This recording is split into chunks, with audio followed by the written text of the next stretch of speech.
আসসালামু আলাইকুম গাইজ, কি খবৰ? আশা কৰোঁ সকলোৱে ভালে আছে। ময়ো ভালে আছোঁ। আজি বেচামাৰী বজাৰত গাইজ দোকানখন মেলি আছোঁ। এয়া চাব পাৰিছে, দোকানখন মেলি আছোঁ অকলে। বহুত কষ্ট গাইজ, কষ্ট কৰিবই লাগিব, হয়নে নহয়? সফলতা পাবৰ হ'লে কষ্টটো কৰিবই লাগিব। জীৱনত এতিয়া কষ্ট নকৰিলে কেতিয়া কৰিম? কষ্ট কৰি আছোঁ আৰু অলপ কষ্ট কৰিম। আপোনালোকে অলপ ছাপোৰ্ট কৰিব, মোৰ চেনেলটোক ছাপোৰ্ট কৰি অলপ আগুৱাই লৈ যাওক।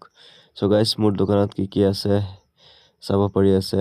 দালি, চেনি, মগুমাহ, মটৰমাহ, বুটমাহ আৰু মছলা আইটেম চব আছে।